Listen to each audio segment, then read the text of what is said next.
Come on, Luke, you can make a video that's not 4 hours long. You can.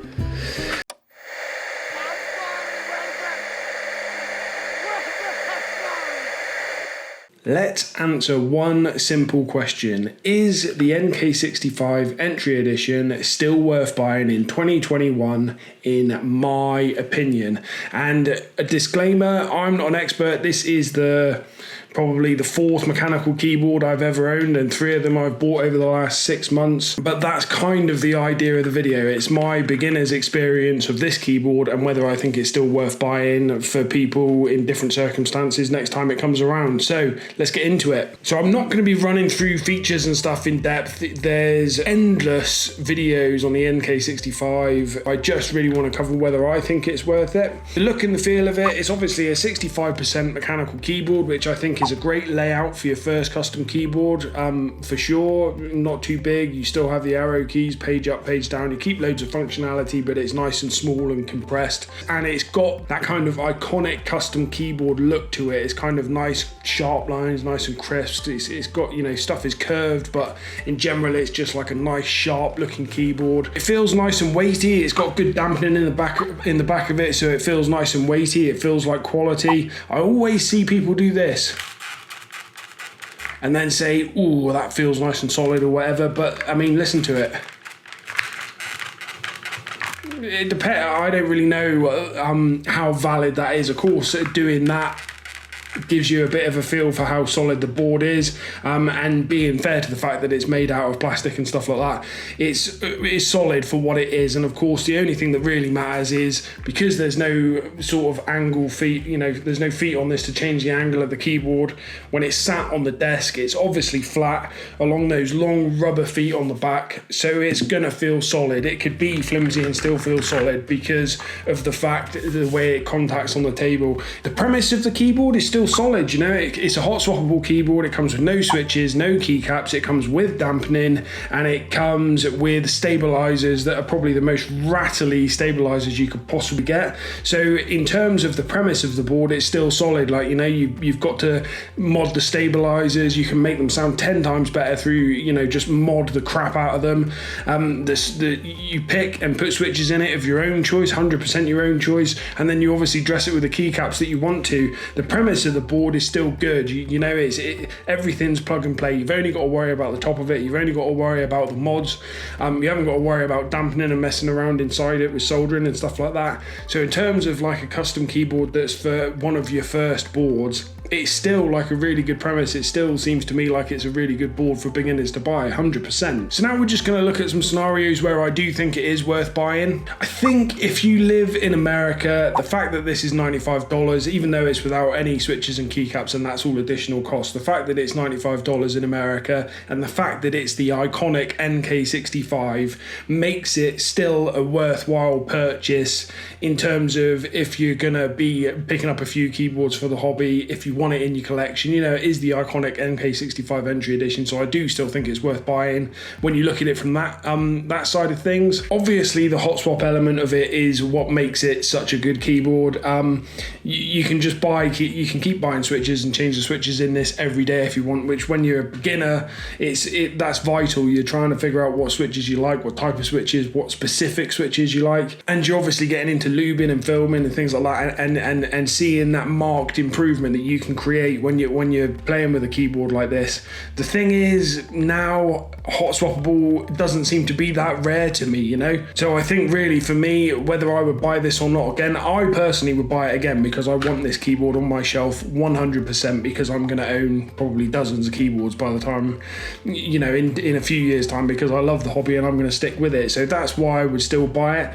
Hot swappable at 10 a penny now, from what I can, you know, tell. I don't know if it's always been like that, but it certainly is the case now, which takes me on to some reasons that perhaps this isn't the best thing for you to buy, and to look at some scenarios where it probably isn't the best thing for you to buy. So if you live outside the US like me, I live in Spain, this all of a sudden becomes less affordable or less of a budget buy. It's still affordable, but it doesn't still fit into that same category of being a budget buy that you can then build out and still be relatively cheap. It cost me, instead of the $95 delivered, this cost me over $160 to have it delivered to Spain and then cover all the customs charges and stuff like that. And really bearing in mind that it's just a hot swappable keyboard, in that there's nothing to do inside it, you own, unless you really want to, there's nothing to do inside it. The only thing you have to do is play around with switches and stabs and keycaps and stuff like that. It's no different to any other hot swappable board that you can get on the market. There's obviously going to be a difference in quality and preference and stuff like that,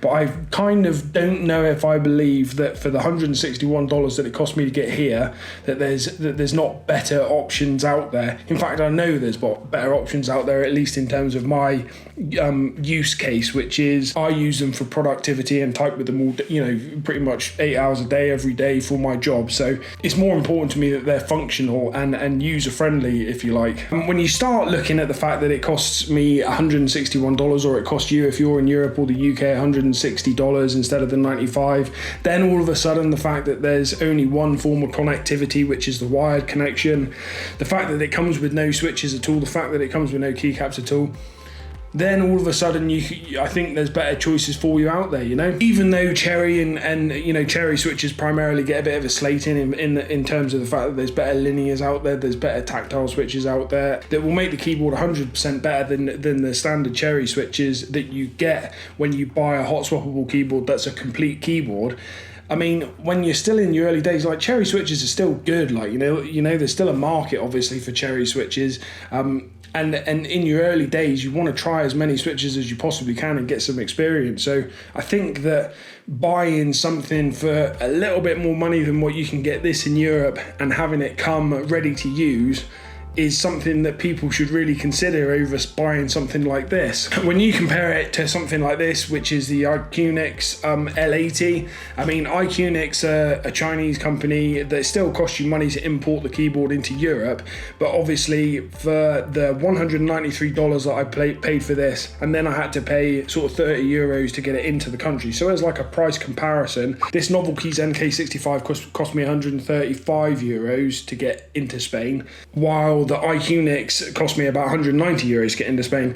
Now that 55 euros is very easily, the cost of the Novelkeys is still more than this, because I've got Gateron black inks in it, and it's got a set of KBD fan keycaps that I also had to pay an import charge on as well. So this is still the more expensive board than this, and this is hot swappable. It's got 3 forms of connection. It can connect with a wire, it can connect wirelessly through Bluetooth or through a dongle. It's got the RGB light in it, obviously comes with keycaps. I got it with a set of Cherry MX Browns, so that was like my first sort of delve into tactile switches, even though they aren't massively tactile. Gave me another set of switches that I could mod and that I could lubricate. In this case, I didn't film them, I just lubricated.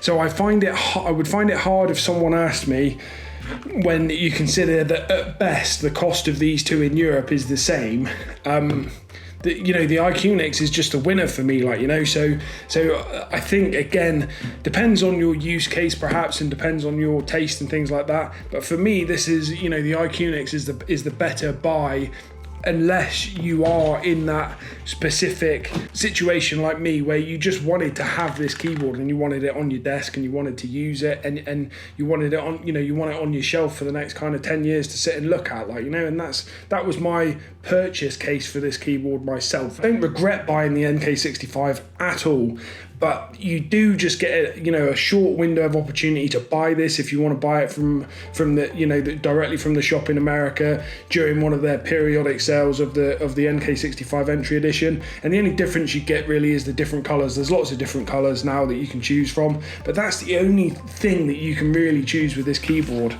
With the iQnix, you can get all kinds of different layouts, you can get all kinds of different colors, and you can get all kinds of different Cherry switches. The standard 5 or 6 choices of Cherry switches in there. So it's just hard for me to recommend the Novelkeys NK65 over something like the iQnix if you've already got to pay import fees and stuff like that. Anyway, it's a great keyboard, this. I'm not talking about this keyboard now, but yeah. I have got a tip for if you want to buy this in Europe, is what I've recently done, and this is on a group buy, so this is more for that purchase case that you're not that bothered about having this as like your starter keyboard. You're willing to buy something perhaps like the iQnix, and you're willing to wait for this keyboard.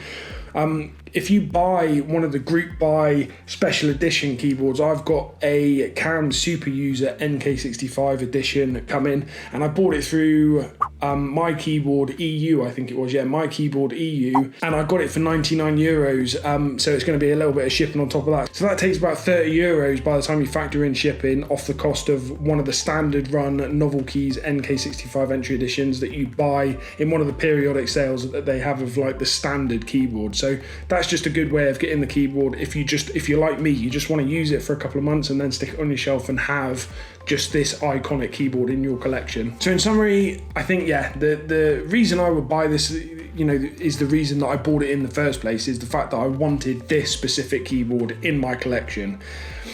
I think personally, if you live in Europe and you just want to get started with custom keyboards, you want something delivered quickly, you want something that's ready to go, and then something that you can just modify as you go. There's tons of options of hot swap keyboards that are sort of 150 euros or less. So I just think that if that's your use case, if you just want to buy one mechanical keyboard and just have a mechanical keyboard for use until it's broken and then you buy another one, then again, I just think there's better options out there than the NK65 that you can just put on your desk, use and modify as you go. So yeah, that's about it, guys. I hope that helps, and I'll catch you in the next one.